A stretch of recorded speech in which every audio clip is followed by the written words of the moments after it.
আজ খুশির ঈদ। সমস্ত সম্প্রদায়ের মানুষের কাছে উৎসব মানেই কিন্তু খুশির। ঠিক সেরকমই ঈদও মানুষের কাছে এক খুশির উৎসব। বিশেষ করে মুসলিম সম্প্রদায়ের কাছে ঈদ তো অবশ্যই তাদের প্রধান উৎসব। তবে এবার ঈদে কিন্তু আমরা এক ভিন্ন ধরনের চিত্র দেখতে পেলাম মালদায়। ঈদে সচরাচর আমরা দেখতে পাই পুরুষরা নামাজ পড়ছে একত্রিত হয়েই, কিন্তু এবার আমরা দেখতে পেলাম মালদায় একাধিক মহিলা যারা একত্রিত হয়েছেন নামাজ পড়ার জন্য। অবশ্যই সেখানে পুরুষরাও উপস্থিত ছিলেন। নারী পুরুষ নির্বিশেষে একাধিক সমাবেশের মাধ্যমে নামাজ সারলেন মালদায়। নারী পুরুষের মাঝে এক সাদা কাপড় স্তর ছিল। পুরুষরা অবশ্যই ছিলেন, কিন্তু নারীদের ভিড় ছিল চোখে পড়ার মতন। এমনই চিত্র কিন্তু আমরা দেখতে পেলাম মালদাতে। মালদার হায়দারপুরের চিত্র আপনাদের সামনে। এই ধরনের উদ্যোগ কেমন এবং কেমন লাগছে এবারে?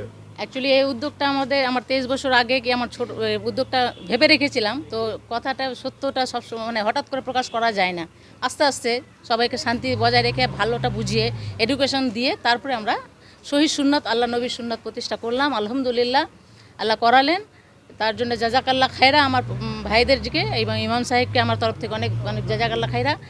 আর এটাই শহীদ সুন্নাত। আমি যে পড়াচ্ছিলাম এটা একটা মসজিদের জায়গা, এটাকে বজায় রাখার জন্য, নিজেদের ইসে রাখার জন্য, মহিলাদেরকে জাগ্রত করার জন্য প্রথমে নিয়ে আসলাম, এডুকেশন দিলাম। এডুকেশন দিয়ে এবার আমরা সুন্নাত প্রতিষ্ঠা করলাম।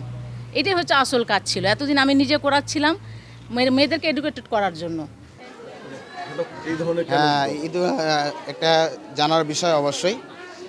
আমরা আসল কথা হচ্ছে যে মুসলিম অমুসলিম যে হোক না কেন, আমরা ধর্ম তথ্যগুলো, ধর্ম জিনিসগুলো 99% লোক জানি না।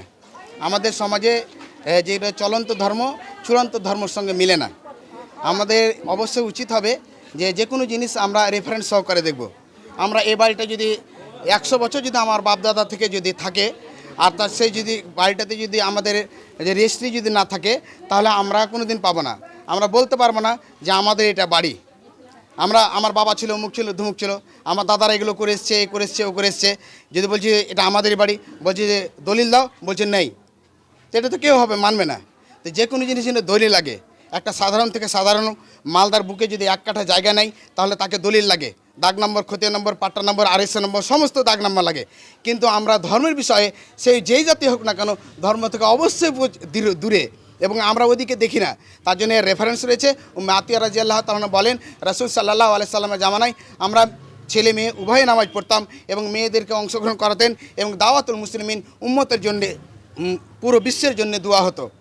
তাহলে আমরা সেই জিনিসটা জানি না বা করি না।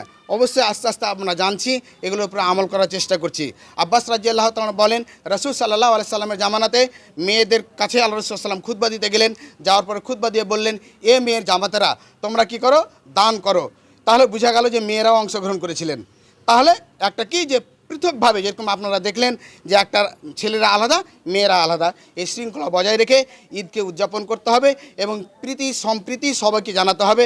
নিজের বিভিন্ন রকমের যে ক্রিয়াকলাপ রয়েছে এবং আমরা যে ডিজে এবং বিভিন্ন রকমের যে লাইটিং, রাস্তাকে ব্লক করে দেওয়া, এগুলো শরীয়তে কোনো জায়গায় নেই। আমরা নিজের মন মতো করি। ঈদ মানে হচ্ছে খুশি, এবাদত দিয়ে নিজের ধর্মের নিজের এবাদত দিয়ে তাকে প্রকাশ করতে হবে। এটাই হচ্ছে ঈদের মানে উদ্দেশ্য। আল্লাহ যেন আমাদের তৌফিক দান করেন, আমিন।